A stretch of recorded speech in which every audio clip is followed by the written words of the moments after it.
What's up, you guys? Welcome back to the Super. Let's start this again. Oh What's up? man, that was even worse than mine. You're right. What's up, you guys? Welcome back to the Suplex City Geeks podcast. We are now on episode 2. Yes, I'm sir. your host, Bry2J, and with me is my good friend, the professional, or more like the amateur, Whatever. Steve. Yeah, How you you're, doing? you're you're just as amateur as I am right now. How you doing, Steve? I'm doing alright. How you doing, man? I'm good. I'm good. Had a great week of wrestling this week. We had a great week of wrestlings. It's always a great week of wrestlings, except for when it's bad creative. Yeah, yeah. But There, we'll there, talk about there's a, that there's later a on. few. There's a little bit of that here and there, but gotta make it work sometimes, right? Yeah, just a Yeah, little bit. yeah, just a little bit. So I what's good, man? mean, What have you noticed so far this week? what have I noticed this week? Well, I noticed that it seems like there's marriage on the brain in WWE. Oh yeah. Uh, I noticed that Cody Rhodes is going to get buried. Um, Yeah, because he has a match against the Miz the this mid, week. Yeah, the Mid. Yeah, the mid, yeah, uh, you know, poke fun of him all we want. The Miz is good, but we he's gotta good. call. He's a good worker, dude. Yeah, I mean, he was the Marine after John Cena. Right, exactly. He was Well, actually, exactly. actually, he was the Marine after Ted DiBiase Jr., which was after John Cena. Yeah, yeah. So Which doesn't with this didn't make it any better, but no, no. Um, but yeah, so we have marriage on the brain in WWE. We have Cody on Raw, who's totally gonna get Mhm, buried. We have a couple of bad creative stuff, which we'll talk about later. mhm. We had some really solid matches on a couple of shows. No, Yes, we did. We had a lot of good matches in wrestlings this week. It was really good. It was a really fun week for wrestling. I guess we can start with Impact, a show that doesn't really get a lot of publicity anywhere. it does not get publicity anywhere, especially because I feel some people don't watch it because it was TNA and it had that atrocious small UFC style ring on Yeah, it six had the it sides. had the six-sided ring, which was dumb as hell. And But it's where all your WWE rejects went yes, before AEW. yeah, it really was. It really was. You know, But then they fixed up their style. They went from TNA to regular Impact, and they were back to the classic ring. hmm And they do put a lot of solid matches. The reason that they don't get a lot of TV, a lot of notoriety, is because they're on the AXS TV. Who right? the fuck watches that channel? I certainly don't. I don't have I didn't cable. even know that was an actual channel. No. But yeah, it's on Access TV. Uh, and but the good thing is that they do have their YouTube page that they post almost everything that they do, which is fucking fantastic. That And is you fantastic. could get you could get also you get a subscription to like the Impact Plus or whatever, which is through their YouTube page, and you get pretty much all of their Impact stuff over there too. Yeah. So that's pretty damn cool. But this week they actually I remember mentioning it last week that they were doing the multiverse of matches. Right. Yes, and that happened this weekend. It was because what they do, they pre-record everything because they don't Okay. they have fans and everything in the arena, but they do things a week in advance. Mm. Um, which makes sense. It's fine. I don't. It doesn't bother me because what it is, being that they don't get so much notoriety everywhere. You don't know what's gonna happen. That you don't get spoilers for anything. Everything pretty much stays within the system itself. Not even people that like are at the shows really tweet it out or say anything about it. So that way, people can actually sit and watch the matches when they do come up, Right. which is a great thing. It is a great thing. Yeah. It, it because if you look at it in a way of movies more, it's Hmm. like, well, for example, it's like they actually take that. the spoiler thing too far. Yeah, they do. So like there's always spoiler because people can't keep their mouth shut. But then Hmm. with wrestling, I feel like for the most part, wrestling fans have more respect for each other than people going to see a movie for Yeah, to the people that haven't. yeah, I mean, the only time I could say that I actually spoiled something is because I was too excited about the return of CM Punk. right. But I was like, "Oh shit, my bad, dude. I'm sorry." Yeah, no, it's You cool. It's know, cool. Yeah, but the thing, what I've noticed also is that like we're geeks. We see all these movies and everything, and then we also watch the wrestling. So it's kind of like a Venn diagram of fans. We fall straight in the middle of both, oh yeah, absolutely. which is fucking Um, fantastic. and honestly, it's like when you go see live versus when you're watching it on television. There's so much excitement I mean, for me, I've only seen multiple WWE shows live and one AEW. That's the only thing I've had under. And when I was a kid, like some amateur, wrestling thing, where all I know these guys made it, and I just didn't really know because I Right? was Yeah, like because you were 9. because you were young, right? Exactly. Yeah, but like I remember for that, I went with my mom's childhood best friend and husband. And like I remember watching this match because I was big in WWF. I mean, the days of Hogan and Piper Of and course. whatnot. And I remember going to this thing, and for all I know, when I asked one of the amateur wrestlers for his autograph, he could have been somebody later on Right. Yeah. because these people they have this dream and they go for it, and Hmm. the physicality that they put on Yep. for entertainment versus sure actors in a movie can put on their physicality and they're doing their own stunts and whatnot, but it's Yeah. different when you go see a screen thing versus a live thing, Absolutely. and I think that's why wrestling fans have a little bit more respect for each other on what is popping for the night, like oh crap, like instead of like oh my god, like like Roman, well, I mean, in this case, everybody knows Roman Reigns is going to win. Right. Um, Yeah. Yeah. That's not anything different. it's Yeah. not That's even that's news a anymore. yeah. It's Reigns is the new Cena. Pretty much. If It you used really to think be about it, he really is. it used to be Cena wins, LOL. Now it's Reign wins, LOL. Yeah. You know, Rain um, wins sad face. yeah, yeah, not yes. anything against him because he is a He's a great wrestler. phenomenal worker, and I gotta say, there's a reason why. Granted, yeah, the fans can't stand this right now. Um, but there's a reason why they keep him with the title. Is because he's their Samoan Hulk Hogan. Yeah, he really is. Samogan. Smoking. Smogan. Yeah, yeah, yeah. I definitely see it. But like, and it's not like he's an asshole either. I heard he's really nice backstage. Like he's the new. I mean, granted, yeah, everybody hated that he beat Undertaker on WrestleMania. Of course. Like I'm the dog now. Yeah, But I mean, if you think about it, to this day, he's the new Undertaker's gone. Reigns is the new locker room leader. yeah, and the fact that like he has the unified title, He has so a he unified he title. can show up wherever the fuck he wants. Hmm. He could show up on Raw. He could show up on SmackDown. He could show up on NXT if he really wants to, but I Yeah, really doubt he wants to.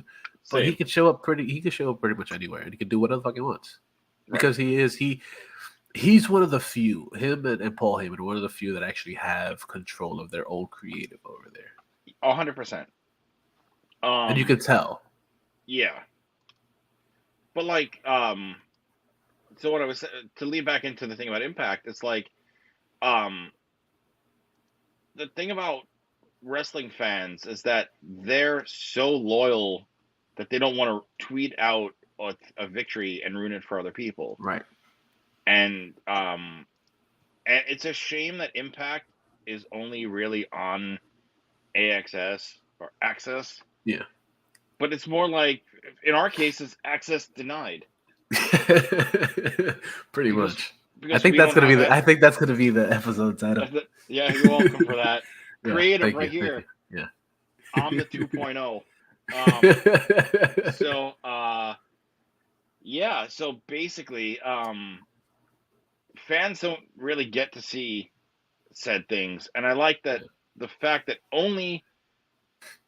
the only times you ever really get to see a championship change, if you're not watching it on YouTube or on their network, is like if you're on Twitter and you follow Impact on Twitter or Yep. anybody from Impact on Twitter, Mm-hmm. and they'll retweet it. Yep. But they'll only retweet it if it's a special moment. Right. If it actually happens alongside with whatever happened, that it could have been pre-recorded or could have been live as well. Yeah. Yeah. And they'll give it the grace period. Yeah, they really do. They really do, Yeah. which I enjoy. Which is kind of what a lot of the fans of the AEW fans do with Rampage and Mm-hmm. in the dark matches, because sometimes the dark matches they do have some notoriety there because of course it shows up on YouTube, but um they do have really good dark matches Mm-hmm. a huge portion of the time. Now, yeah, they have some squash matches, some real Yeah. developmental stuff, but there are some matches that you're like, wow, they actually do have their top performers on there, which I Yeah. enjoy. Which gives me And a reason to watch fucking Dark and Elevation all the yeah, time too. because that's the thing about dark matches is the dark matches basically they'll take somebody who's upcoming and put them against somebody who's known, and it's because the person who's known, the majority is they're like, well, this guy or girl is good, I want to work with them. Mm-hmm. And I mean, if you rewind the clock back to early 2000s, um, I got to witness a dark match. I forget who the opponent was, but the unknown name in this ring was a young man named Shelton Benjamin. Oh, nice. Okay. Think about what he's accomplished in his life Mm-hmm. from early 2000 to today. I mean, there's a reason why he and Charlie Haas work so well together as the world's greatest tag team, not just in Mm-hmm. WWE or F or G or H, but they work together well all over the world. Yep, Right? They were part of New Japan at one point. I believe so. Yeah. And I know they were definitely Impact. They were Mm-hmm. ROH for sure. Mm-hmm. But there's a reason why these guys work so well together, and accomplish so much. But Shelton Benjamin was this all about the Benjamins gimmick that I saw, Mm-hmm. and I'm like, oh, this guy can wrestle. Like this guy's like technical. I was like, for his size to do what he Yeah. does, Yep. I'm like, huh.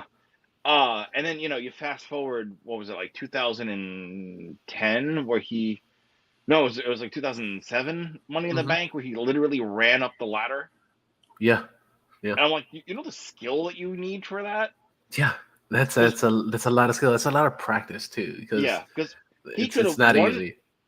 one little bit of bad timing could have broken his ankle, could have Mm-hmm. could have torn his quad, fucked Yep. up his knee, any part of your leg or legs could have been damaged in this. Absolutely. But like this guy literally up the ladder, and I don't think he won the match, but like I think it was Kane that year. But yeah, Kane. I want to say Kane won that one, and then cashed in and killed Miz for the title in the same night. Yeah. So I'm sorry, Mayor Kane. Um, Oh, Kane. I know. May 19th. No, no. See no evil. No, no, no. It's Which is okay. actually a pretty solid horror film, not for nothing, but that's It's that's a okay. story for another day. Well, Yeah, it's yeah. it's That's for the other show. yeah, But so to rewind back to the point I was making is like Benjamin worked a dark match and later became something huge. Mm-hmm. Brock Lesnar was a dark match wrestler Yep. against I forget, but now look at Brock. Look at everything he's accomplished from his short stint in WWE, to battling pancreatitis twice, No. Diverticulitis. Um, all the itises. Hmm. Um, but no, like he did his 2 stints in UFC. Don't forget football. Yeah, Anything. he's been all over the place. He's been all over the place. He wants to do Cowboy it. He wants, Brock. yeah. Which And like I don't mind Cowboy Brock right now. Like I he's like this version of it's Brock. different. It's different. Is of course, and Hmm. it's very it's kind of eerie and scary to see him smile so much. A little bit. Yeah, like Nice it's looking different. beard. Nice looking beard though. Yeah, it is. It does look good. Looks good. It fits him very well. Yeah. Yeah, I don't know but how. not the man bun though. Not the man bun. The beard Yeah, works. yeah. Um. But yeah. So like I'm grateful for dark matches because like you Hmm. have all these wrestlers that know where they want to be and they're given the opportunity to actually be that person and see if they continue to be and grow and become the next whoever, you Hmm. know? Um but no, like as for something like Impact, uh it's it's something where like you have so many big names on Impact and so many names that show up on Impact. Yep. Even if it's like for one night and you're like, huh, this person's actually really good. Yeah. But the problem is you don't get to see it Yeah, unless you you decide to don't get to watch. experience it or watch it. Yeah, because it Yeah, is one of the it is one of the lowest rated wrestling, top divisions or whatever. and I still think that's because they were TNA. It could be, It but could be. like I honestly think it's just because they don't really get real TV time. They get, and the thing is, and also like it's on Access TV, Right, and access denied. We get it. nobody really watches Access TV, Hmm. and it's mostly like nothing, nowhere. And what's good is that like Access TV now has New Japan as well. Yeah. So they're throwing up. They're getting bigger and up in popularity over there.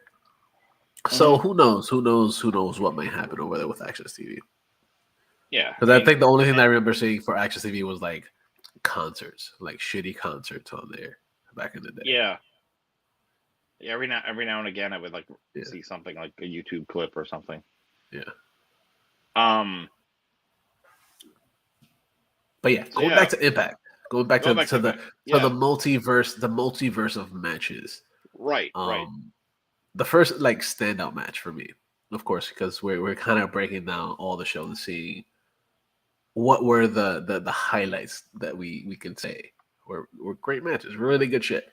Um, first one for me was actually the Ultimate X match, which uh I think I mentioned it last. I think it was last year or something like that when they had an Ultimate X match. It's just literally like a battle royale, pretty much for with this one had Rick Swan, Chris Bay, Vincent, who we've seen in ROH before, Hmm. Christian Blake, who showed up a couple times in Christian Blake showed up. He was in ROH this past weekend. Um, Jordan Grace, who we'll talk about a little bit later, and Trey Miguel, who is the actual X Division champ. And in this X Division match, you got to climb up to the kind of like the Money in the Bank match, Okay. but you're climbing the steel beams on the side of the ring because they have them up on the side of the ring, like steel, like climbing the rafters. You're pretty much climbing those, and then to get to the title or to the X. It was the X before, but it was for the actual title this time. You have to go across the X, which is in the ring, to get to the title that's literally hanging in the middle. Okay. So you have to climb it, and you have to do a little crawl to get to it while you're up there, and it's fucking insane. These matches are absolutely nuts because people will climb it, and then you'll get dragged down literally from 50 feet, what like probably like 15 feet in the air. It's about Okay. like a 20 foot drop or whatever. I think it dragged down to Yeah. the floor from the top up there, It's crazy. That's It is nuts. crazy match. It is a crazy match. Um, and then the final two that were pretty much like duking it out were Trey Miguel and Jordan Grace. They were like kicking each other from like while they were hanging there. They were kicking each other, and then Vincent came and dragged Jordan Grace down, which led for Trey Miguel to actually come out with the win. That was really good. It was Okay. a really really good match. So if you get a chance, go check it out. It's on YouTube. Like I said, like we've been saying, it's really damn good. Then another really good match that was on Impact um, was something with a new guy and an old guy. Alex Shelley, who we've seen for ages. Yeah. He's been around for a really fucking long time, and he's going up against Mike Speedball Bailey. Mike Speedball Bailey is pretty much like a martial artist that is a badass dude. He's really good, and he's been crazy on the indies, and he had a chance to go up with to duke it out with fucking Alex Shelley, who this was like a good 15-20 minute match. And they went at it, and it was really good. Totally different styles. At one point in the match, Alex Shelley's shoulder pretty much got dislocated, and he popped Oh. it back in. Oof. He popped it back in on the announcer's desk. Fantastic match. Great back and forth. Like I absolutely loved it because at one point in the match, what Speedball is known for is for his fast kicks. So Right. like Alex Shelley's standing in the middle of the ring and he's holding up like the fist or whatever because he's getting kicked, but he's kicking back and forth, left right, left right, left right, left right, left right, left right, literally like a speed bag, but with his legs. Fucking insane. That's wild. It's fucking wild. You just see him in the ring, and he's just going back and forth, smack, smack, smack, smack, smack, smack. Kind of like when you see somebody like punching, like he's just duking it out real quick, But with legs. but with his legs. That's Fucking nuts. fantastic.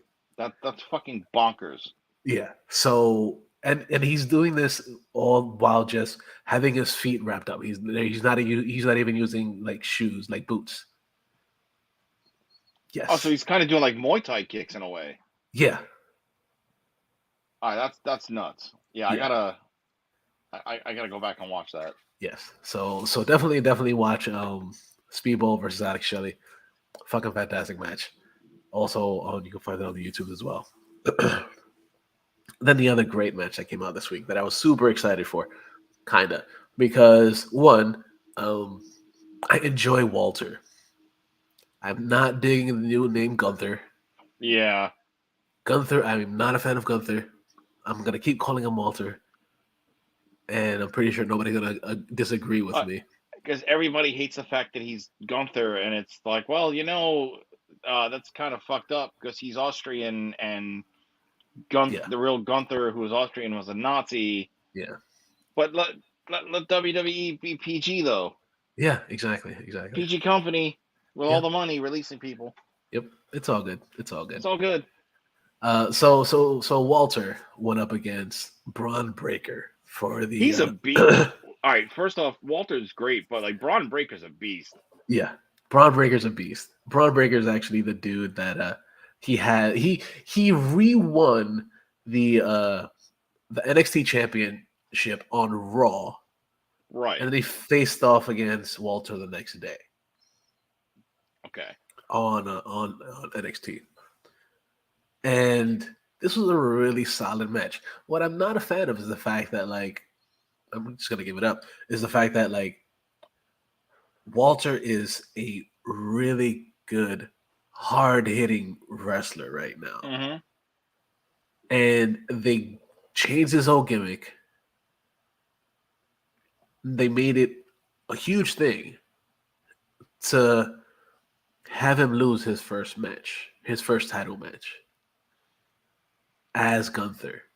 That's a WWE thing, though. It really is. It really is.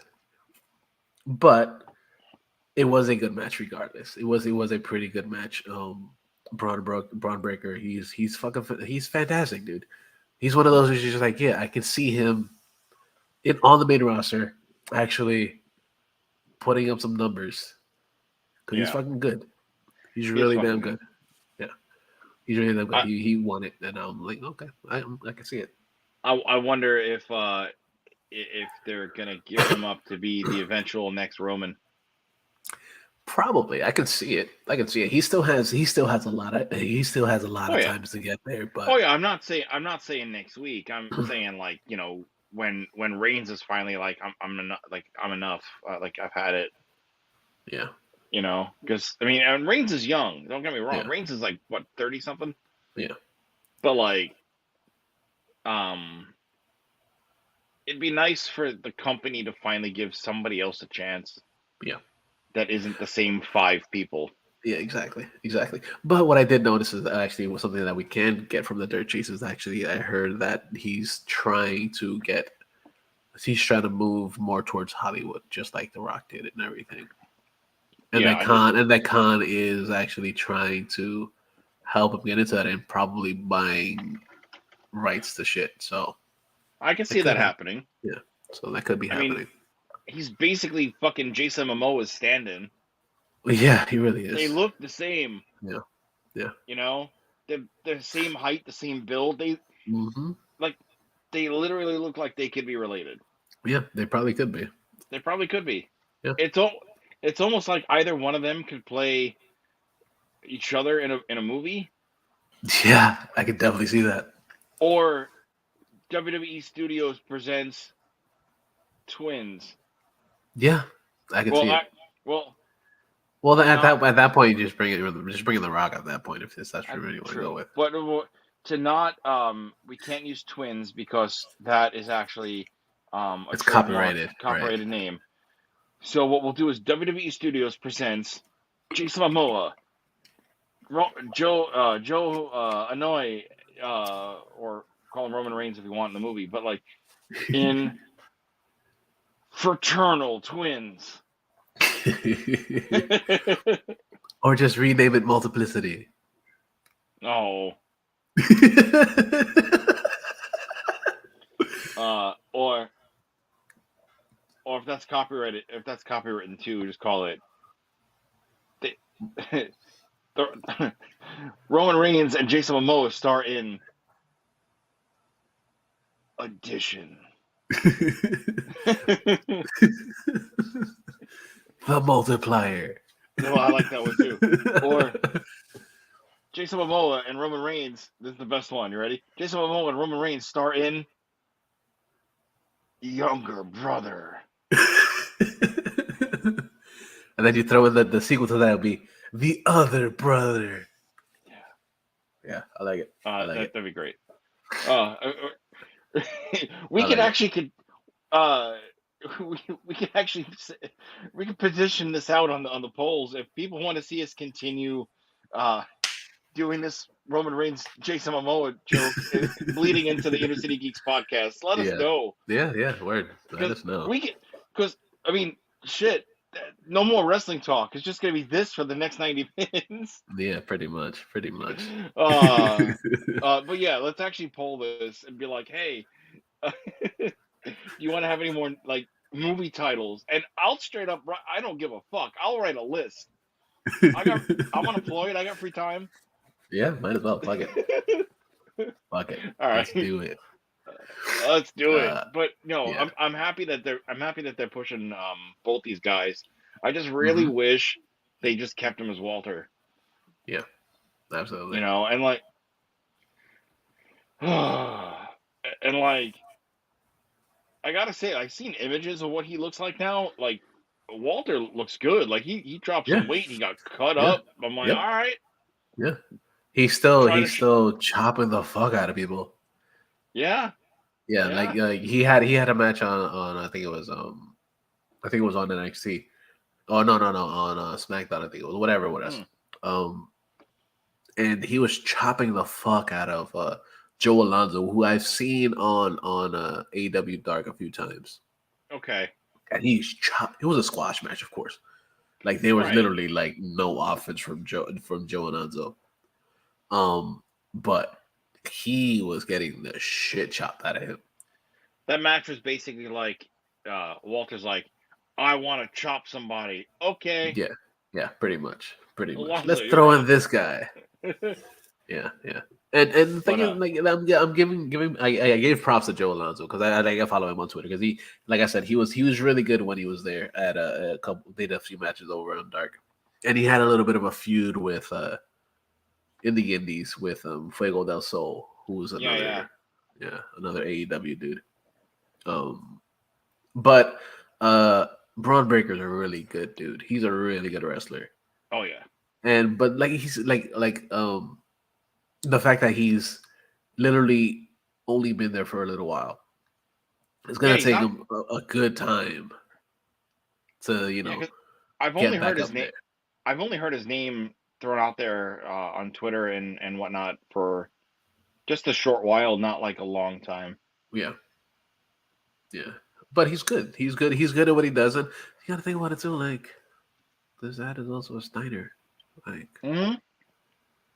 I got Mm-hmm. yeah. I approve. Like Right. He's Rick's kid, right? uh Mm-hmm. And there's a reason for that. Like yeah. there's a I mean, it doesn't always work with father and son talent. We'll just simply put out Ted DiBiase and then Junior. Um, but I mean, think about Cowboy Bob. Now we have Mhm. fucking Randy Orton, who admitted he was a selfish, immature prick in his younger years, Yep. and He you know, felt like you put, entitled. yeah, but like Randy Orton has proved himself a lot in the last 20 years. And think about it, it's like holy shit, Randy Orton is 20, has been there 20 fucking years that we know about. Um, and like it still feels like yesterday when like young RKO was like Yeah. my shoulder is at 85%. Uh huh. You know, those Yeah. little vignettes when he had like his little floppy hair. That was so Um, weird. It's I so know, weird looking at that now. You're like, right? eesh. Like That was Randy Randy Orton. I remember when he was playing tricks and took JR's hat. wow. Yeah. Yeah. That's a long That time goes to ago. show you how long ago that is. Yeah. But if you look at it, like look at Randy Orton now, he's future Hall of Famer for sure. Mm-hmm. Um, Absolutely. absolutely. Um, and then of course we have Braun Breaker, Rick Steiner's kid. Mm-hmm. We have uh And if you look at it, fucking he has both of his styles are pretty much this. He has the style. He has the style of his dad and his uncle at the same time. because you figure they probably beat the shit out of him in wrestling matches, Yeah. like not They hurtful, like trained the not fuck out of abusive. I him. mean, Yeah. yeah, I mean like they put him to the test to see if he could Mm-hmm. do it, He has it and in his blood, and he's fucking great. it's in the blood. It's fucking great, and I'm excited to see where they're gonna whether it's with this company or not. Like I'm excited to see that he's a wrestler now, and he's Mm-hmm. going to prove the world that he is he's from the Steiner family on Mm-hmm. purpose, you Mm-hmm. know. So And he's not the only one that's a great second generation or multiple generations of like the Gun Club going back to yeah, AEW. right. They Well, they Billy are Gunn's kids, really they are really damn good.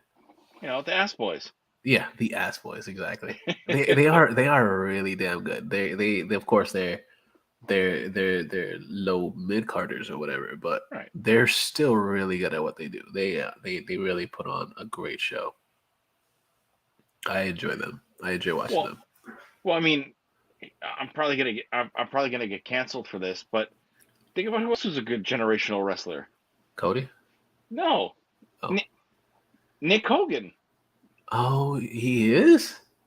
No, yeah, it was called a vehicular manslaughter match. Oh yeah, yeah. Oh yeah, that's it. I forgot I'm about that canceled. one. I forgot I'm about that one. canceled. I'm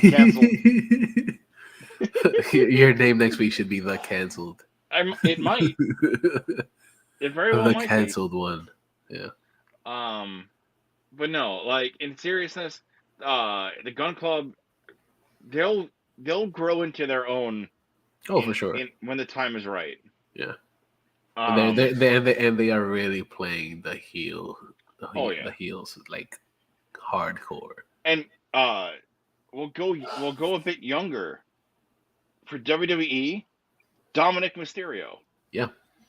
The kid is a fucking. He put on a hell of a match for He really did. against Miz and what's his face, Logan Paul. Yeah, like, That was a really good match. and like I gotta say, I was thoroughly impressed with the way Rey Mysterio was in that match too. Mm-hmm.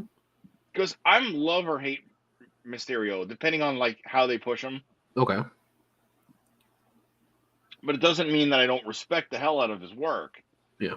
And all the stuff he like does for this company. And Mm-hmm. like it's amazing to see that he still got it. You know, think about every injury that Rey Mysterio has had. Yeah. And he's still doing it. He's still doing it. Like yeah. He flips around that ring like he's in his 20s. Yep. But his son is so fucking impressive. Mm-hmm. And like it's a shame that Eddie Guerrero's not around to see this. Yeah. Yeah, it really is. Because like that kid works. That Mm-hmm. kid is pure joy to watch in the ring. He really is. He really is. Until Veer came. Until Veer came. Until he finally came. Yeah. Yeah, he finally came and he came hard. Wow. But no, it's true though. It's true. He came right. He showed up on Raw, whatever. Yeah, and he pretty much decimated both Mysterios. Yeah. So like, I'm not wrong. You're not wrong, but with that being said, still one of the greatest younger generation wrestlers in this in right now, and this is gonna be my number one choice for top young talent. Hook. Hell yeah, Hook is awesome, dude. And he's uncursable. Yeah, he really is. He really is. I really enjoy what you're doing with Hook right now. It's so fucking great. Fun. Especially with Hook and Danhausen. I want to see where they're gonna go with it. Especially if that's gonna be Danhausen's like first match in AEW, because we haven't had a match with him yet. And we've seen Hook do so much. I mean, Danhausen has to be medically cleared soon because it's been a while. Yeah, we've had him for a couple months already. But it's kind of exciting to see what they're gonna do, because of course they're not just gonna keep him as as just that being his gimmick for the entire rest of the time. Yeah. So it's gonna be interesting. It's gonna be cool. So he'd be my number one pick for younger talent for second generation. So yeah, like I'm excited. Let's see. Go Breaker. Like let's see where this goes. Yeah, we just went off on a total fucking tangent on fucking second generationers. But I love it because this is why we have the show, because this could have gone on for 40 minutes and that would have cut into all our geek news on the media. Yeah, it really would have. It really would have. Because right now we've only done like 2 matches. Well, 3 matches technically. 3 matches. But I guess we can keep going to it with it. Braun Breaker, of course, he won again. He won the title. He continued. He defended the title and won it properly against Walter. And then the next one that came that I thought was really good. This came out on SmackDown. Was Liv Morgan against Sasha Banks. That was a really fun match. Liv Morgan, of course, she's been tagging with Rhea Ripley, and Sasha Banks has been tagging with what's her name? It's the girl with the green hair. I forget. I forget her name. Yeah. Yeah, and they won the tag. They won the women's tag titles over the weekend at WrestleMania. And I guess Liv Morgan was trying to prove that she still wants to keep tagging with her, and with Rhea, and she did her thing. Had an amazing showing. She's improved so much since the first time I'd seen her. I saw her a few months ago. Well, not a few months ago, like a couple years ago. I see her, showing up on and off, and she's done a lot in the ring. She's come up a lot, and I'm excited to see where this is going because, of course, they have a little bit of feud, for the tags or whatever. So we'll see. We'll see what's going to happen with it. I'm excited for it. Liv actually won the match against Sasha Banks. Okay. And it was a good quick roll up. And Sasha Banks was real scared, real upset about it. Now, do you think Sasha Banks? Granted, Sasha Banks had her WrestleMania moment and won. Yeah. And now they're like using her well. Because right before WrestleMania, she had requested her release. Right. Do you think she'll go, or do you think she's happy? I don't think she's gonna go yet because the fact that she is she has the tag champions right now. She is the women's tag champion. I think it's either for Raw or SmackDown or whatever. But I forget. She is the women's tag champ on SmackDown. So I don't know if she's gonna stay or is she gonna go, because of course she is trying to do the Hollywood thing as well. We've mentioned all these wrestlers have been around for a while. Yeah. They want to do something else because they're tired of getting their ass handed to them every single fucking week. I mean, and Sasha Banks has been on at least what was it 3 episodes of Mando? Yeah. And she's trying to do a little bit more because she's like, like I enjoy wrestling, but I also enjoy the acting because if we really think about it, like a lot of the wrestling is acting at the same time.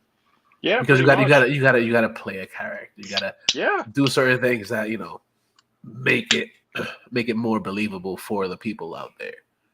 So it's pretty good. I'm excited to see where she's gonna go, but I am also excited to see where Liv Morgan goes as well because she is a really good wrestler. She's really good. Yeah.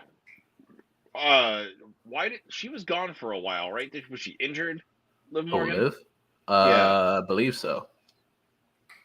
Because she was tagging with Ruby Soho for a while, right? Before she moved over to AEW. All right, when she was still Ruby Riott. Yes, exactly. When they were part of the Riot Squad. That's right. That's right. I forgot that's what it was. Yep. Yeah. And she had a good solo run, so she's back to the taggings and stuff. So we'll see where she goes. We'll see where it goes. Hopefully they wind up winning the women's tags sometime soon. Yeah. Wow. And I'm the one drinking the cocktail.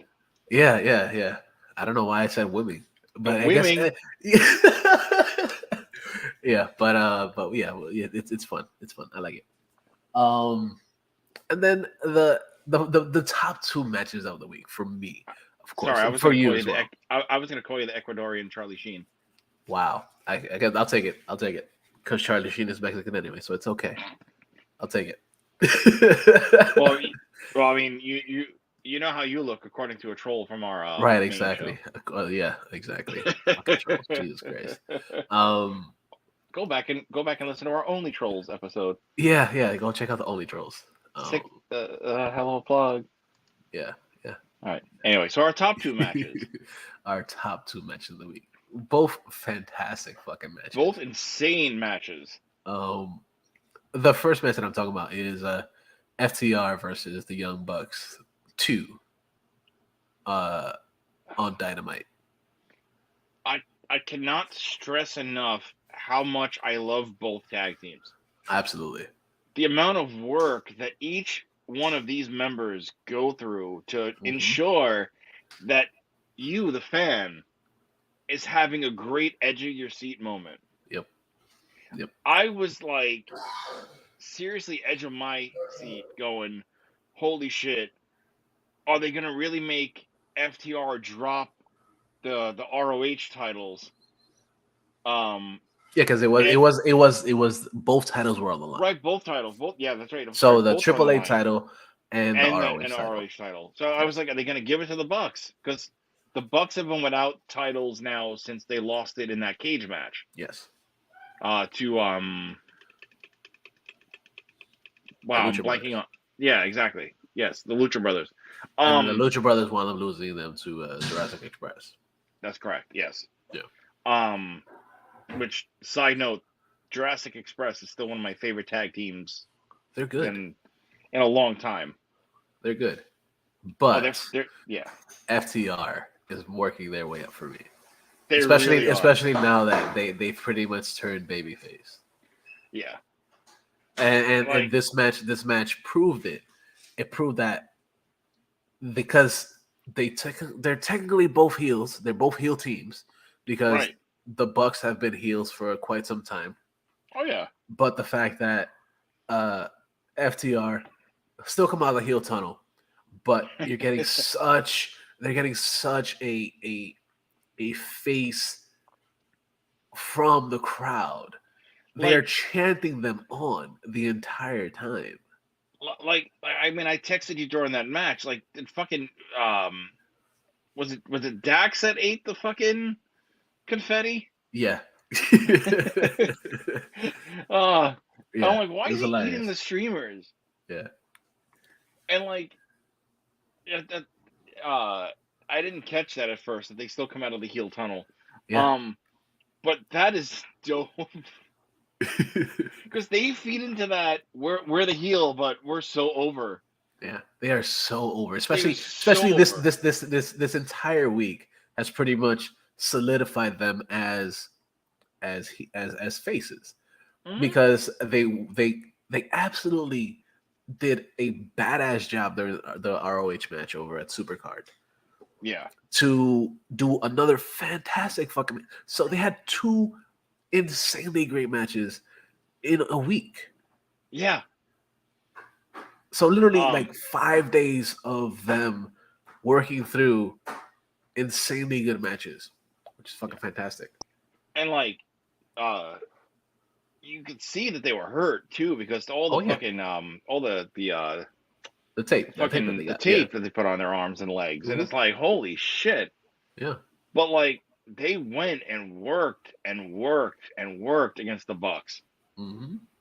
And now, like, there's no denying that the Bucks are one of the greatest. They're legendary at this point. Absolutely, they really are. They really are. Like, but Matt and Nick are like iconic names in wrestling because they've gone everywhere and proved the world we are the best of the best of the best.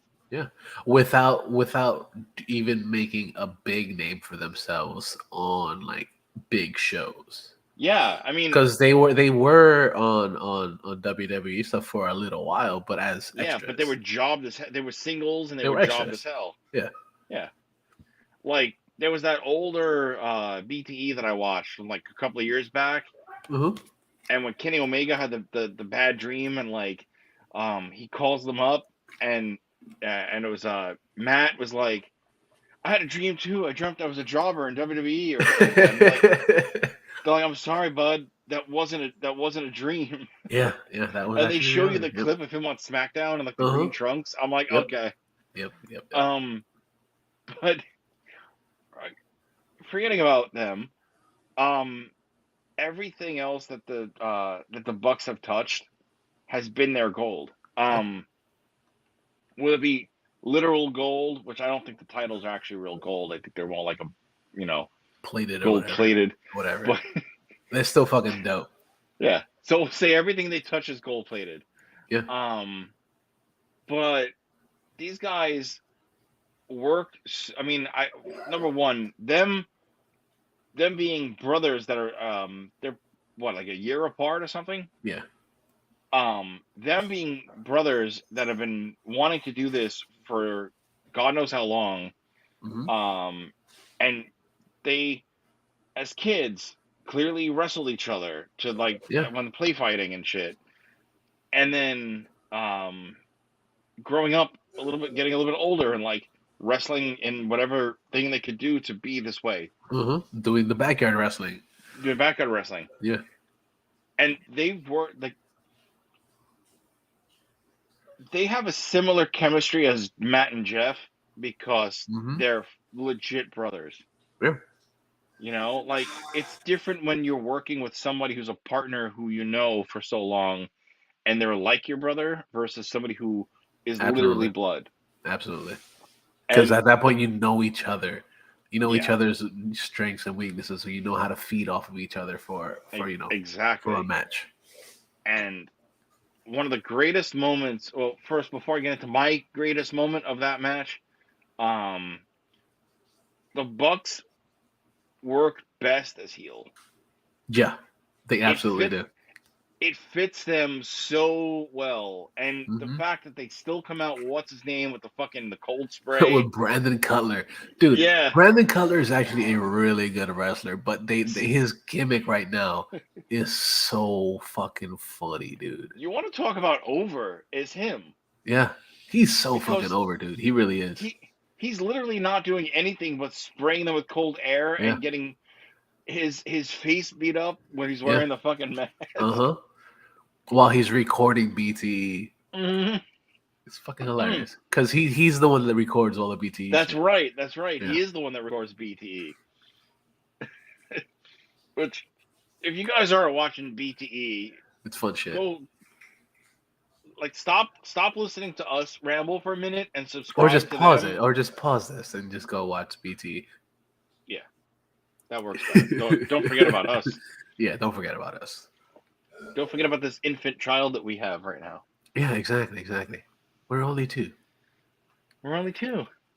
That goes many ways. Yeah, pretty much. It's two of us. It's only Um, episode two. Yeah, yeah, it's only fair. two. It tracks. Uh that tracks. But no, the Bucks work best as a heel. But the highlight moment of that match for me. Sorry, there's two. There was Okay. when it was when uh God, which one of the brothers was it? Dax that got rolled up, and Mhm. and Matt thought they got the pin Yeah, because yeah, it really was. Yep. it was that perfectly timed rope grab. Hmm. Uh, so there was that moment, It and wasn't a rope grab. also It was the foot on the rope. the foot on the rope, right? Yes. Um, um, it was that, and then it was also the uh the stealing of the move set for the victory of FTR. Oh yeah, yeah. The BTE trigger. The The BTE BT trigger. trigger and Yeah. the double kiss on the cheek. I was like, Uh huh. Yeah, oh, yeah. Fucking fantastic. It's the kiss of death. It's the kiss of I was death like, now. I fucking. First off, I love that that's a thing. Yeah, yeah. It's so original. It's so Hmm. fucking. When have you ever seen that before? When have you seen three grown men just kiss each other on the fucking on stage? Right? Oh, Yeah, um, fucking hilarious. but I thought no, it was funny as hell, FTR. and the fact they continue it is fucking hilarious. Oh yeah, but FTR winning that match, I would have been honestly, I would have been fine either way. Yeah, But I'm happy that they're continuing this heavy push of FTR hell yeah, dude. because FTR is one of the greatest tag teams around. and I'm gonna actually put this out there. Aside from the Bucks, FTR is going to be one of my favorite tag teams of all time. Absolutely, I totally see it, dude. At the moment, they've had 6 titles. Yeah. They had the SmackDown title. They had the Raw Mhm. title. They Mhm. had the NXT title. Mhm. Then they also had the AEW title. They That's correct. have the AAA title Yep. and the ROH title. So they put out a shirt this week calling themselves the 6 stars. I'm gonna have to grab that now Yeah, yeah. It's a red shirt. It has 6 FTR 6 stars. because that's just a dope idea for a shirt, Yeah. and I mean, unless you watch the documentary on now it's on Peacock, but I watched it when it was on the WWE network, which was only at the time $9.99 a month. Yeah. Um, Peacock is like $11 a month. Really? Yeah, something like that. Shit, Or 10. Yeah, like it's about the same, something like that. Because it's it's a lot of money. there's three different tiers. Like there's commercials. There's like some commercials and then no commercials. Boo. And I'm like, well, I don't like commercials, so Yeah, what's no, like the fuck extra that. couple of dollars? Um. Anyway, so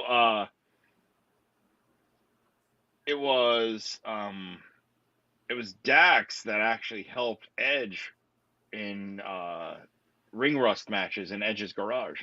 Oh, nice. Yeah, or his barn or whatever he Yeah, yeah. lives in, like has that. But WWE secretly, right? Secretly gave him a ring for him to like, to train, to see how he is, and then um he trained with Beth, and then fuck around, like throwing his kids Yeah, around, because which I they think is don't cute. live far from each other, No, they don't. which is insane. And Well, it's the not because fact, these wrestlers are all friends in real life. So yeah, like yeah, so it was great to see like him train or help train Edge to see how he's feeling about the ring rust and stuff, and how his hmm neck is doing and stuff.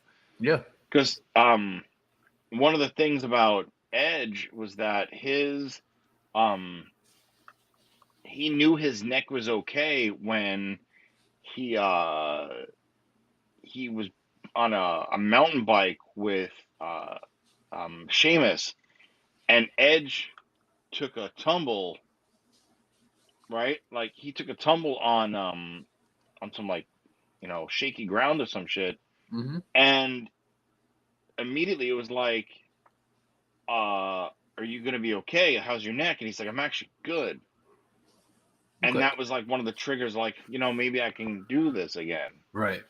And obviously, He took a doctors bump and without taking a bump. yeah, and like he was shocked that like everything was where it should be. Oh, good. And he felt like he hasn't felt like in 10 years, Right. or years prior to his Oh retirement, I yeah, should yeah. I say. got And you. I like, got you. yeah. So like, um, the fact that Dax helped Adam Copeland come back to hmm wrestling after X amount of time is it's a wonderful thing. Absolutely. But the person versus the character, right? Yeah. For Dax and I mean for Edge is one thing, but for Dax, since we're on that match, like it's great to see that FTR have such great chemistry as a hmm team, stay in character, Yeah. and just still show that perfect in-ring chemistry. Yep. And yeah, that I'm gonna give that match. You know what? To steal their number, I'm gonna go. That's a 6-star match. I like it. I like it. I'll take Yeah. it. I'll take it. It was an absolutely fantastic match. Like one of my favorite matches So of far, Dynamite this year. I was gonna say so far one of my favorite matches in 2022, Yeah. and that's going through all Oh wrestling. yeah. Yeah. For sure. Um, and honestly, that's something that I would have been like not sitting for if that was a live show. Yeah. I would have Dude, been, this was this one and the next one are literally pay-per-view status matches that were on TV. yeah, Regular TV that were with literally on commercials. right with the 90-second playback, picture in picture. Yeah. Which I love and hate at the same time because like it Just distracts me from actually watching the actual because wrestling. I sort of wish that the screen on the right is the Was the screen commercial was a that's small one? yeah. Yeah, yeah. I kind of That want to was see the silent the entire ads time. Yeah, pretty much, but yeah. that's how they make their money. So Of course, I get it. so Yeah, the FTR is a fantastic FTR fucking team. Bucks FTR Bucks 2 6-star match. Definitely Absolutely. go and watch it because you're gonna be like, holy shit. Yeah, yeah. You can watch it. You can watch it on the YouTube and stuff. They have Yeah, the chunk of it, but yeah. go on go on your TNT app or watch it somewhere and you can see the whole thing or the TBS app because it was on TBS. But like, Um, doesn't even matter that we told you that FTR retain their titles. Like, just watch the match. Just be so Yeah. fucking impressed with how this is. Yes. Yes. Absolutely. Yeah. Another thing that I was super impressed by this week. Yeah, what's up? Super fucking impressed by Wheeler Yuta Mm-hmm. going up against Moxley for the second time. For the second time. Well, no, actually it was the third time because I think he had a squash match before. Okay. But for I guess the third time, going up against Moxley, pretty much full. It was a match for the respect. I'm gonna say, if you're squeamish, watch it, but peek your eye out of your hand. Yeah, exactly. Because it was like, be like a kid trying to look at stuff that you're not supposed to. yeah, pretty much. Yeah. Because it was within minutes of that match, it was just blood. Literally, blood was squirting out of Wheeler Yuta's head. Yeah. Literally squirts, like squirt. Like you would think it was fucking like Hollywood shit, just like squirting out of his face. But no, that was his real head. Yeah. Um, That's mostly because Moxley kicked his head into the steps. he bled like that almost to the fact of like when Eddie Guerrero bladed himself a little too deep. Yeah. This was no bleeding. This was no bleeding. No at letting all. up. That was like that's stitches right there. Yeah. It's like that was a solid amount of blood. Yeah. That was like Michael Myers quality blood. It really was. That was the original Friday the 13th amount of blood. I got it. Yep. Like that's just straight up like, yo, it's not Halloween. Yeah. Yeah, it was a lot of blood. To quote JR, it was a crimson mask. Yeah. And that's what I told you too. That's what I told you too because you didn't watch it yet. I was like, yo, he has a crimson mask on because this happened as we recorded last week's episode of the regular Indie City Geeks show podcast. Yeah, he had a crimson mask on, dude. It was insane. And Wheeler Yuta, he's a fantastic fucking wrestler, dude. Like I love what he does in the ring. His in-ring style is fucking fantastic, dude. He's very technical. He goes up. He does the high flying. Not too much of the high flying, but he does a good amount of it. But his in-ring style is fucking fantastic, dude. It's like one of the best. So like I was super impressed at him in his match because he took the hits like he took the hits like a fucking boss, dude. So you're calling us regular show. So are you Mordecai or Rigby? I think I'm Mordecai. Okay. Yeah. You can be Rigby. Mm-hmm. Or you can be my mom.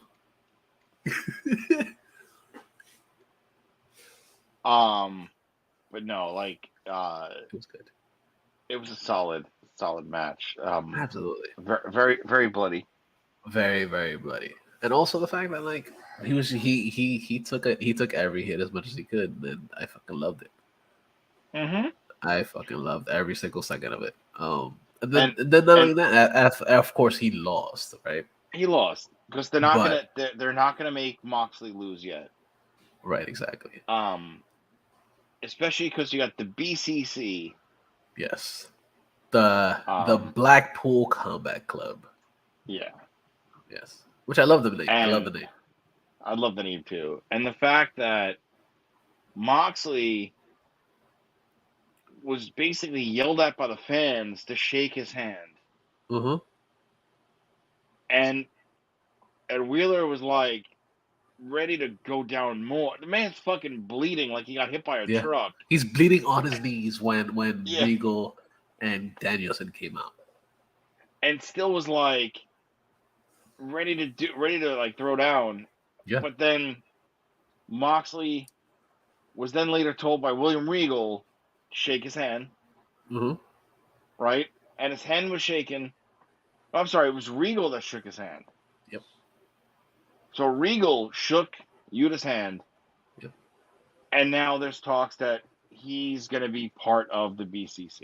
There is no talks. It's happening. It's It's he okay. like Wheeler Yuta changed his uh his bio on Twitter, basically Uh-oh, I did saying not see this. This is news to me because I've been yes out all day. he changed his bio on Twitter, basically saying professional wrestler, uh black BCC pretty much. And then if you notice at the end of the match, like after they shook hands or whatever, he took the blood from his face and he put it on his he wrote BCC on his chest Oh, I didn't in catch blood. that actually. Yes, he wrote BCC on his chest, and that needs to be a fucking t-shirt. That I will It should. buy that fucking t-shirt, even if it's a white t-shirt. I don't It wear should. white t-shirts. Me neither. I I would mean, buy minus that. this, but I would buy that um, with and blood I'm only wearing. splatter, with him just fucking with the BCC written on it in blood. I think I only own maybe 3 white T-shirts, and they all have meaning. Like my Nerd Turtle shirt right now, which I'll talk more about on the regular podcast. Uh-huh. Um, I have another nerd shirt, which is another thing for the other show, but also like Your CM Punk shirt too. my CM Punk shirt. That's Yeah. the only for wrestling. That's the only white shirt I have. Mm-hmm. That's the only Because white shirt that really ever came out. Because most wrestling shirts are black shirts. true. Yeah. Although I still want to get the Orange Cassidy shirt for the thumbs up. Yeah. I like it. I like it. So yeah, solid matches all Solid around. fucking matches. I fucking loved it. So before we get into like a couple of things, we'll just say wedding bells are in the air with WWE. We had Carmella and Corey Graves finally get married, which they sort of teased it, character-wise at Mania because she's in a wedding gown and he was wearing a tux. Like we're in Vegas. But no, they actually literally got married just the other day. So congratulations to both of them. And Alexa Bliss finally married what the hell's his name? Corey Hart? I don't know. Whatever guy I don't know who dating. she. I don't. Yeah. Whatever lucky guy. Whatever lucky bastard is now her husband. So Alexa Bliss is now married too. So congrats to her. Congrats to Corey Graves too, because both of those people, But it's great, and this is why it goes to show you that it doesn't matter who you work for, because AEW wrestlers and WWE wrestlers and Impact wrestlers were all at these weddings. Yeah, because they're all friends. They're all friends. Like Andrade was at the Hall of Fame. Yeah, of course. Because his fiance Charlotte Flair is WWE. Yeah. So congrats to all them. On a sad note, the bad guy was laid to rest like the other day. Yep.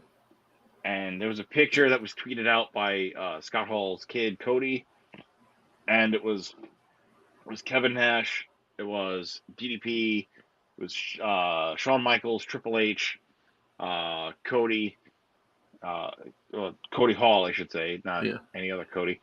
And they were just like them in like the cemetery next to the coffin, and it's sad. It's still sad that Scott Hall's gone with all the work he put in to be a better person, and he got taken out by a hip injury. And then if you go back and watch all the sad shit that we've spoken about and read all that stuff about how 2020 basically killed him.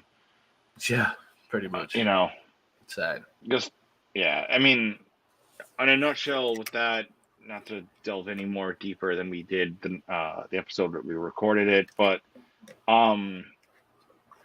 2020 hit, and Scott Hall was fighting alcoholism for the longest time, and was better. Well, you never get better, you're in recovery for life, but like he was trying his best, and then the only places open during the end of the world was liquor stores, and that got the better of him, unfortunately. Yeah, unfortunately. And then all the hard work and dedication he put into being the better guy sadly didn't pay off.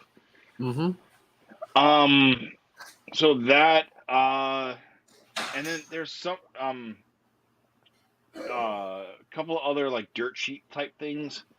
Um, Edge, I wouldn't really call them dirt sheets. I just call them like wrestling stuff that had come out. Like, um, Edge announced that he's probably retiring in the next couple of years.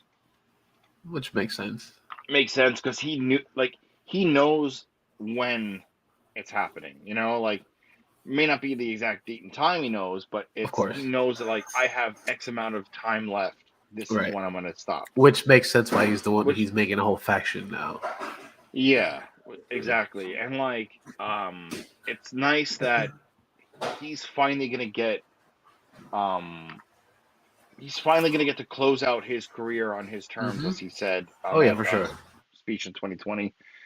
Um, there's that. I like that he has a faction Yeah. starting. I don't like the name idea that is pretty much a I, thing. I don't know if it's a true thing. I don't know how they're But sticking if they're gonna stick with it, but it makes sense. um, there are rumors that Tommaso Ciampa is going to be part Which of the I would not be surprised. because at one point he was ready to just go. Uh-huh. Um, but he and Edge are really close. Mm-hmm. So I mean, I wouldn't be surprised if he joins the faction Yeah. with Also, him with also the Edge fact and that Priest. also the fact that he has different music now. He also has Yes, different he got ring a new attire theme. as well. He got dark ring attire. Uh, and the other person that's rumored to join the faction is Rhea Ripley. Yeah, which I would not So mind. it'd be fitting for the faction. Absolutely. Dude, Um, honestly, I'm gonna say this. Like, I fucking love Rhea Ripley, dude. hmm Like, hmm I she's one of my one of my favorite, female. She's I fucking great. She's really damn good. I enjoy her in ring. I cannot stand her theme song. Her theme song isn't that bad. It I like her sucks. theme song. No. It's very, it's not like, the best, but it's not bad. It's And then the fact that, like, I saw New Year's Day perform it last year at WrestleMania. Wasn't bad either.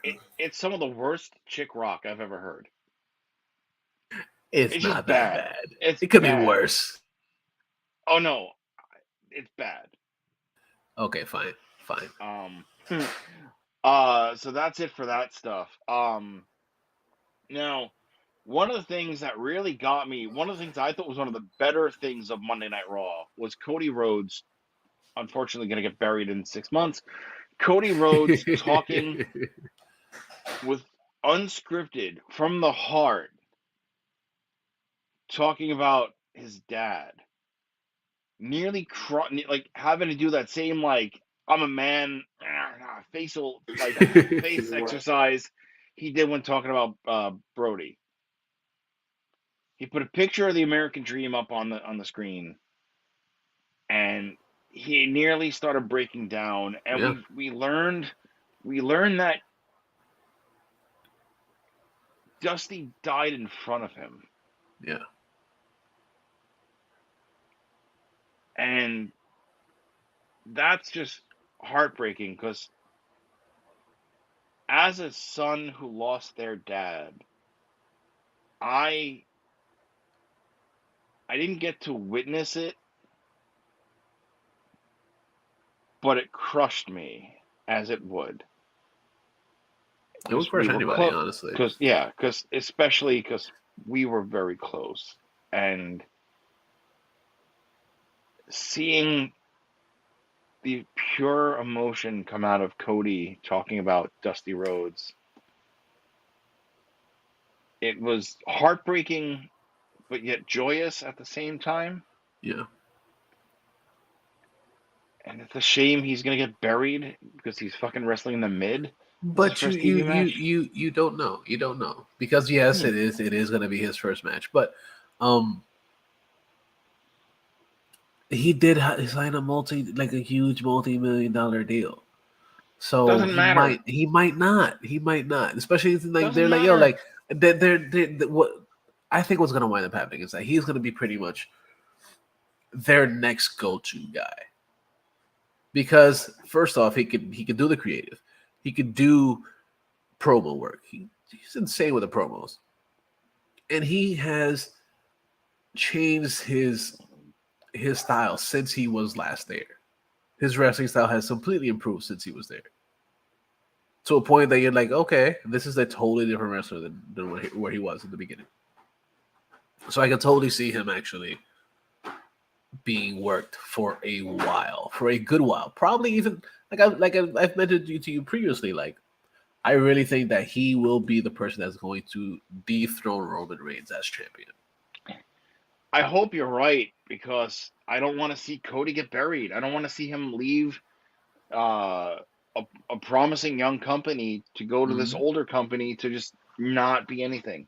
Right. Yeah, no, I feel you. I feel you on that completely. But yeah, like,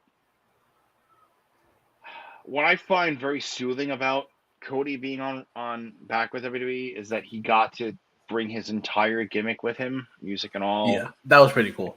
Yeah, but like, that was the same music that he had on the Indies as and well, with and also ROH in and New ROH Japan. stuff. Yeah, But like, the fact that the American Nightmare is his.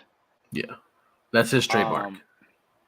Yeah, but the fact that he gets to still be him, and it's not like, oh, you signed this multi-million-dollar deal, here's your Stardust outfit. Yeah, no, and he said it before. He was like, "Yo, fuck that Stardust shit. I hated it, and I just went with it because I didn't know any better." Yeah.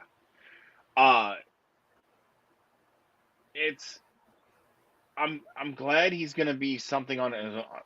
Oh, and to go back into our second generation stuff, how did we forget Cody Rhodes? Yeah. I mean, We did Dustin it Rhodes. we did it because like I was kind of hinting at it, Right? but we strayed away from it for a second because we knew we were going to talk about this a little bit later.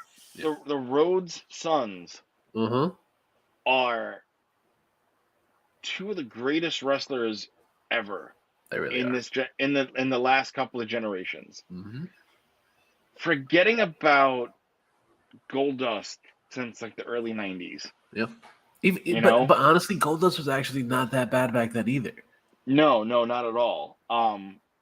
Granted, yeah, the gimmick got stale. Yeah. Especially when like he was gone from the company and then came back. Yeah. And then like the stutter gimmick. It was so weird, so bad.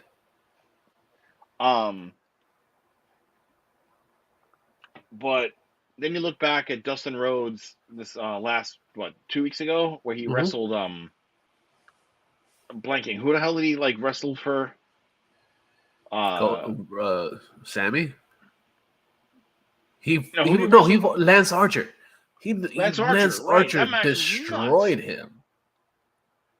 And like he ruptured his fucking left eardrum or some shit. Yeah, he really did. Like legit ruptured his eardrum. And something that's inside of your ear. Yeah. Was broken. Something I saw on Twitter earlier, which I thought was pretty cool. So CM Punk actually tweeted, "Somebody wrestle me on Wednesday." Yeah. And like tagged a bunch of people, and Dustin was one of them. Yeah. And Dustin Rhodes replied, "You've been my dream match."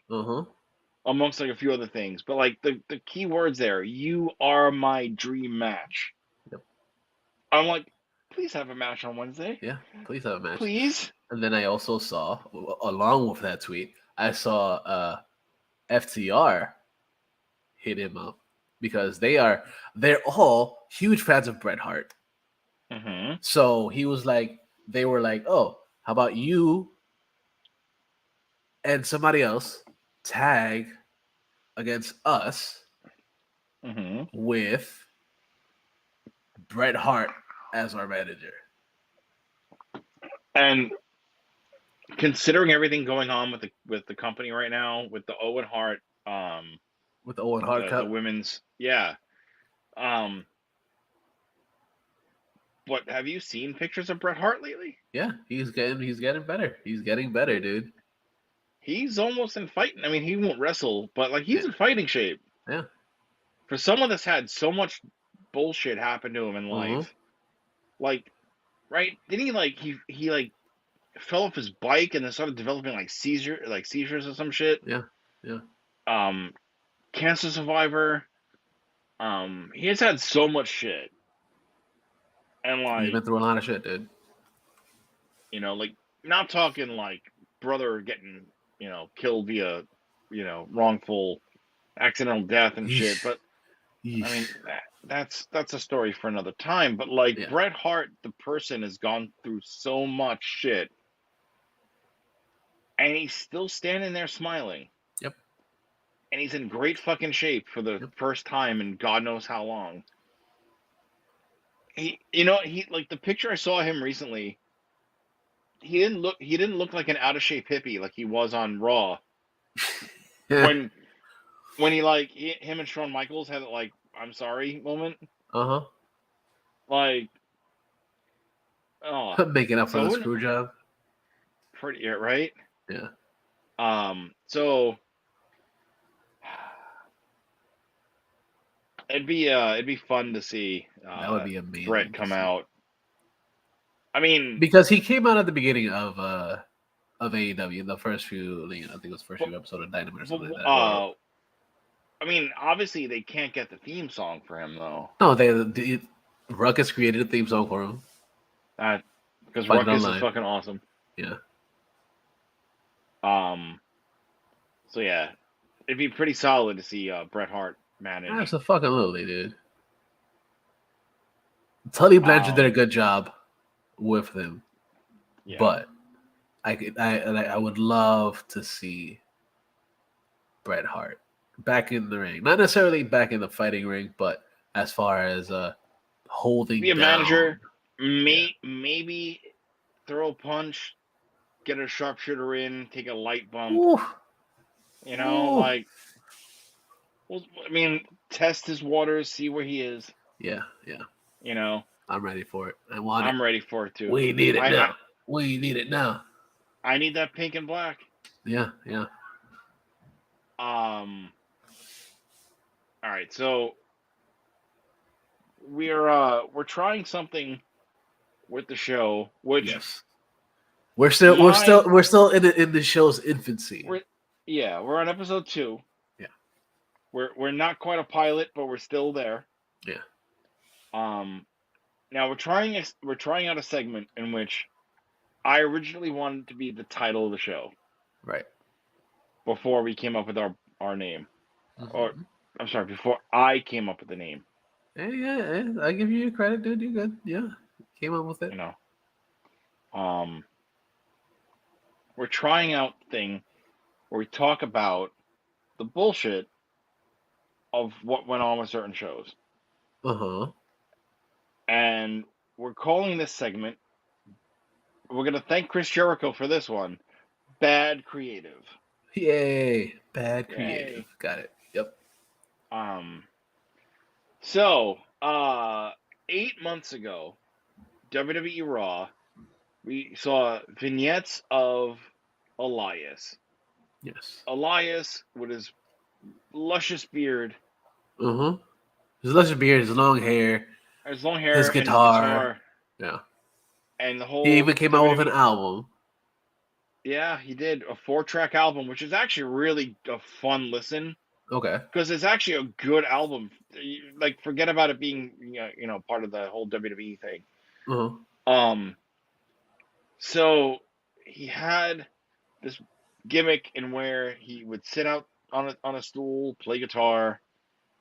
The crowd would enjoy him, and he was actually really good. And now, seriously, go back and listen to those 4 tracks. Um, but he would say that the WWE stood for Walk with Elias, and that's the most genius thing with that company name. Since I'll give the Miz credit, the upside down microphone thing for Miz, Okay. Yeah. Yeah. Yeah. because it's original. Yeah. That's not a Um, bad thing either. Yeah. And he still has that as like his logo too. he does. Yeah. And to quote to quote DDP, that's not a bad thing. That's a good thing. Yeah. Yeah. Um, so Elias in these vignettes, it was like 2 or 3 different vignettes over 3 weeks. Like he no longer said that he's it's it for a walk with Elias, and he burned his guitar and he buried it or some shit. It was like he buried Elias and it's like a Uh huh. gravestone, Uh and huh. then he walked away. And then it's like, okay, what's next week? Oh, nothing. What's next week? Oh, nothing. Nothing. And it got to the Nothing. point where it's like, is he gonna show up in another company? Yeah. Like, is he leaving? Is he another one that's getting sent away? Yeah. Um.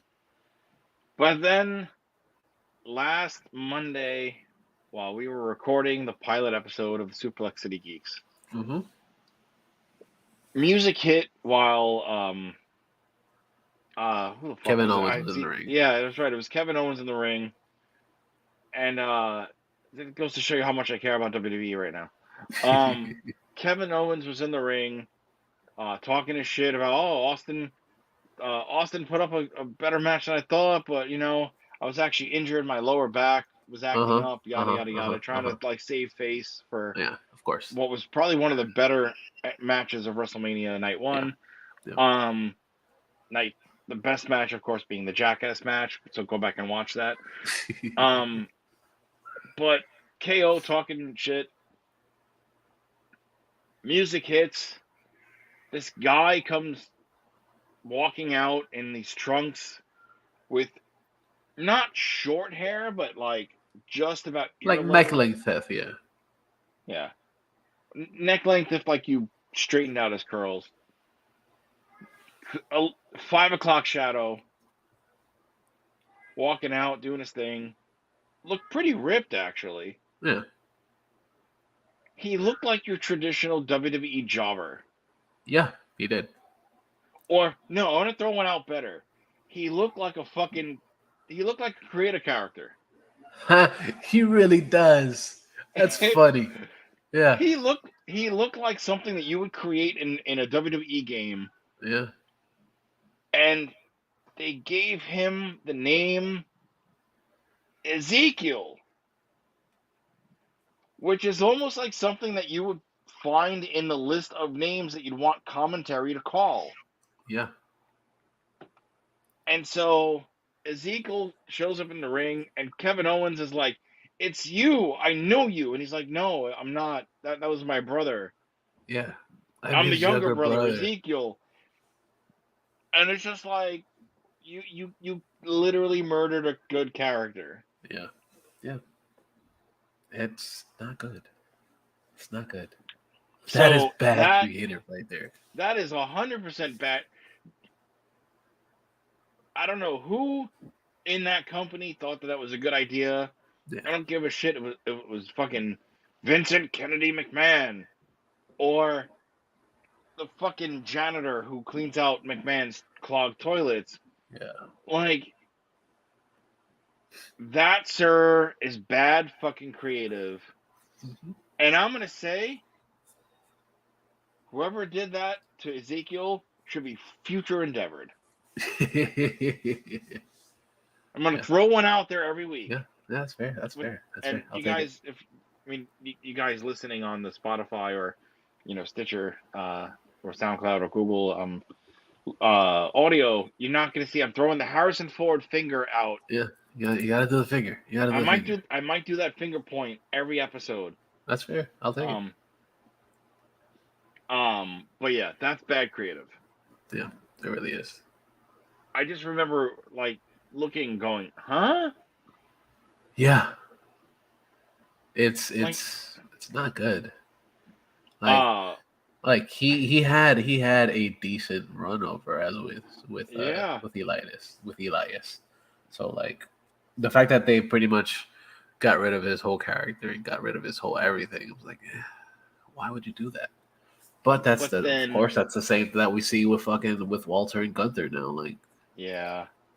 and not only just that, but there's also like Raquel Gonzalez changed her name to Raquel what was it, Rodriguez? Oh, I didn't even look at that. There's There's no need for that. Raquel Gonzalez, you're gonna change it from one Spanish name to another Spanish name. Just fucking leave it as is. It's almost Whatever. as bad. It's almost as bad as we'll throw these two characters out from the early 2000s. Eugene, nothing like making fun of somebody with special needs. Yeah. And Yeah. nothing beat when somebody yelled out, "You can do better than that," and he was caught going, "I know." Yeah. And then how could we forget they're very short-lived? Only because his uncle passed away did he change back. Chavo Guerrero being Kerwin White, Oh boy. the bleach blonde golfer gimmick, and it's like, no. And then don't get me started on We the People. And then So another one that that was all recently changed bad. too. Another one that Yeah. recently changed too was fucking Pete Dunne got changed to Butch. Yeah. Yeah. Granted, he's a That decent wrestler, but like, with a bad gimmick. yeah, Um, and he's with Sheamus now. So let's think. Okay. he's the one that hurt Big E accidentally. No, it's the other one. It was That what's his, third guy. yeah, That Rich Holland. Yeah, Rich Holland was the other guy. goes to show you how much I really pay attention to WWE. That's fair. That's fair. So that's all bad creative. Yeah. Yeah. Ezekiel being a fucking creative character. Like, in our show notes, it really should say Elias's little brother Ezekiel. Caw, not Raw. Yeah. Yeah. So yeah. Another thing that was kind of weird, that was kind of bad creative for me, came from Dynamite this past week. Okay. It was a good match. It was a good match. It was a good tables match between the Butcher and the Blade and the Hardys. It was a good table match. But what I was not a fan of was the rules for this tables match. Okay. It was both people from your team need to be run through the table to lose the match. So, and it has to be an offensive maneuver through the table. Both of them need to have offensive move against the table to win. Mm-hmm. But the winning person for this match was Matt Hardy, who was eliminated previously, against the Butcher, who wasn't eliminated previously. Yeah, I found that a bit weird. It was a confusing as fuck rule for the fucking match. If it's a title, if it's a table match, run somebody through the table, match is over. Well, was it Matt or was it Jeff? Jeff was the one that was eliminated previously. Right, through the table. Yeah. And I mean, did they not count it because the table wasn't fully broken? I don't know. No, because he wasn't in the match the rest of the time. All right, but then he did the swanton off the ladder. You're already eliminated from the match. Why are you doing a swanton on anything? I mean, if you're eliminated from the match, you need to be in the back. You're done. Or not flipping off of a fucking ladder. But like, if you break the ruling and you were eliminated and did a thing, it shouldn't count. Yeah, but he proceeded to win the match because you can't have the Hardys lose. No, and that's fine. Whatever. Like, okay, the Hardys won. I have no problem with that. I would have been fine with if the Butcher and the Blade won because they're great wrestlers too. But I just the ruling of it didn't make any sense to me at all. I was like, why? Why can't it just be just a regular fucking table match? Don't make the stupid rule like that. Well, I mean, the only explanation I have really is that maybe the table for Jeff wasn't supposed to break, Whatever. but Even either way, even the commentators were like, huh? JR at one point was like, wait, hold on. Why is this? Why? What? hmm No. Yeah. JR said it too. He was like, it doesn't make any fucking sense. yeah, It was a good match though. It was a good it match. was a good match. But that's one thing that I was like, these rules need to make a little more sense. Granted, it's fucking wrestling, but hmm you know, yeah, do better. um, yeah. So that was my bad Yeah, creative for me. bad creative. Yeah. And then one last thing, before we wrap. Um, we're gonna do a thing. Might not be every week, but it'll definitely happen a couple of Okay, you could do one thing, and episodes here or I'll there. do another thing after this one as well. But Okay. it won't be the follow of the week. But I'll Okay. do something else. Okay. For me, and it's something that I saw, and then I believe I sent to you, was so I don't know if you guys follow wrestlers on Twitter at Uh huh. all, and you should, because we all know, like, I mean, the AEW awards were recently, and Nyla Rose won Yep. for her Twitter. Yep. But because if you're not following Nyla Rose on Twitter, you're missing out because she's fucking dope as hell. She's hilarious, Um, dude. oh, she's great. But my Twitter follower of the week is Jordan Grace. Yeah, she's great. Um, because I forget who it was off the top of my head that tweeted out to her with a picture of her legs, Yeah. and there was like a darker spot around her inner thigh, Uh huh. and like she is a she is a witty motherfucker Yeah. because somebody tweeted that out like what's going on here, and they circled the pic, and she tweeted back saying that's a woman's inner thigh, have you ever seen one? Yeah. That's And I was just like, that's Mike, harsh. That's harsh Mike right fucking there. drop. Yeah. That was my tweet. That was my Twitter of the week. My follow, my tweet of the week. I definitely liked the tweet. It's Yeah. just fucking. My wife found that shit funny too. Yeah. Another one that was pretty funny from her this week. It was fucking hilarious. Uh Baron Black tweeted at Jonathan Gresham, who is Jordan Grace's husband. Yeah. Um Talking about, oh, he said, hey, Jonathan Gresham, uh let me know if you and Samoa Joe need any type of backup dealing with Jay Lethal and Sanjay Duke, who of course he's from the ROH or whatever. hmm And he does a lot of stuff with AEW behind the scenes.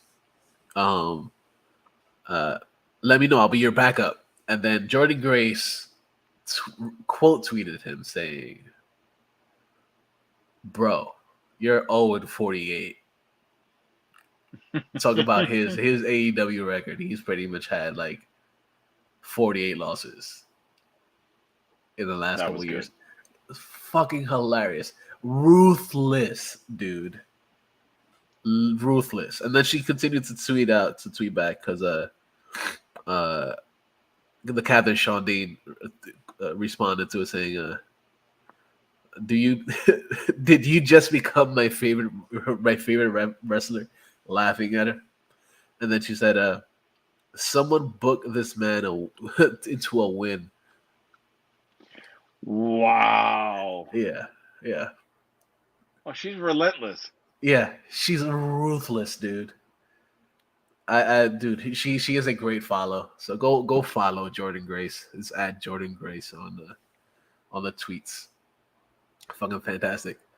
And then the final thing that I'm going to add to this episode, I'm going to talk about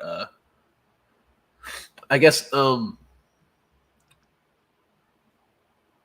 K Fabulous of the week. Yeah. We're talking about a specific wrestler that is probably one of the top wrestlers that needs to be that at this point should be um should get contracted somewhere because she's fucking fantastic. And I'm talking about a female wrestler. I'm talking about Willow Nightingale. Mm-hmm. She is so fucking good. She brings so much energy to the ring. Every match that I've seen her do, she's put out some amazing things. She's really damn good. Um, saw her last week go up against Mercedes Martinez for the interim ROH women's title. Yeah. She put up a fantastic match, and then she went up this week against who was it on Dynamite? She went up against somebody on Dynamite. This no on Rampage. Um, another fantastic match too. She is fucking great, and um she deserves her flowers, dude. She's fucking good. She's fucking good.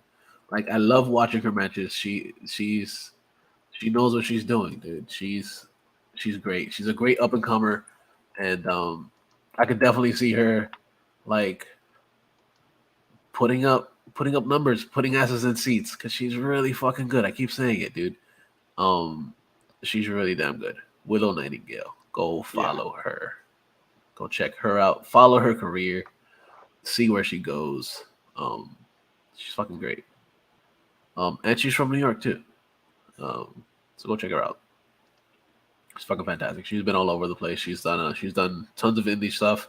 She Mm-hmm. showed up on ROH. She showed up in Impact. She's been everywhere. She showed up on a bunch of dark matches, a bunch of dynamites, a lot of fucking everywhere. So she's fucking great. Go check out Willow Nightingale, or you can find her at Willow Wrestles on the tweets. So go follow her. Check her out. Uh, so what do you think, Bry? Think we done? I think we're done. I think we've pretty much covered everything. Yeah, we did a good job this for episode 2. Yeah. Yeah. So you want to close this out, or you want me to close it out? I open. You can close it. All right, so make sure you guys go to interstategeeks.net to find all the shits from from everything. Pretty much, I guess you can pretty much call it a network now because it's branching out to other things. Of course, we have this show that you're listening to now. So then there's also the main show, which is the Inner City Geeks podcast, um, where Brian and myself talk about the geeky shits. And occasionally Brian, occasionally Renee, and occasionally some other people too. So go check that out over there. Then we also have Bright Street Presents. We got a whole bunch of Bry playing with toys. Mm-hmm. So you go check that out. And then there's Comics About Manga Time, Anime World. So much other shit over there. The original ICDPW Slamcast. It's poppin'. Good games. So much stuff over there. Go check all that shit out. Then go check out some cool ass links that we have there. We have links to Fight TV because we're talking about wrestling, so you get some cool ass fucking wrestling on Fight TV. So check out that link, and it'll take you there, and you can watch some free stuff, or you can even get the pay per view stuff over there too. Like so, GCW puts out a bunch of different pay per views every like couple weeks, so you can check that out over there. The Impact pay per view coming up very soon, within the next couple weeks, or Rebellion. You can watch that on there. So much shit over there. So go check out that. Then there's Sideshow Collectibles. Find some pretty fucking cool toys. Mm-hmm. Yes, I said it right this time. It's about fucking time. Yeah. So check out Sideshow Collectibles because we love toys. So check them out. They got a lot of cool shit over there. So give them a shot. Check them out. Then there's Amazon, where you got Amazon stuff. You know what to do with Amazon, because of course it's Amazon. Then Soul State Clothing Company got some pretty cool shirts, hats, and everything. Type in Inner City Geeks for 15% off at checkout. Soul State Clothing Club, so it's SOESIC clothing.co. Check that out. Then for your beardly goodness, go check out Beard Octane, because of course we have beards because we're grown-ups. So type in ICD10 for 10% off of your entire purchase at Beard Octane. So go do that. Then what else? CBDMD. Go check that out. And that's pretty much it for that, right? Then you could find us, listen to us on SoundCloud, Stitcher Radio, Google Podcast, and on motherfucking Spotify. Yay! Yay! Yay! And you can find the show on. You can find this show mostly. We'll be tweeting stuff out, so you can find us as Suplex City Geeks on the Twitters. Eventually, I think I might start a Twitter, Instagram for it too. But or you can follow the main place for all this stuff. Inner City Geeks on Facey Space, Inner City Geeks, Twitter, Inner City Geeks, Instagram, Inner City Geeks. But like I said, follow us on the Twitters, on the tweet machines at Suplex City Geeks. Where can we find you, Brian? You can find me on all your social media goodness. Check me out on both Twitter and Instagram. Bri2J Presents. You can, of course, go to bri2jpresents.com. There are links towards all my blogs and my YouTube channel, Bri2J Presents. Please like, share, comment, subscribe, hit that notification bell thingy. Comment, say hi. I might say hi back. Don't troll me. Don't troll me. Yeah. No trolling. No trolling today. No trolling. You troll me, I troll you. That's how it goes. Yeah, that's exactly how it goes. That's the best way to do it. Exactly. You're returning the favor. It's trolling each other is the new way of Facebook poking. Right, exactly. But oh my god, Facebook poking was so fucking annoying back in the day. I know. Stupid.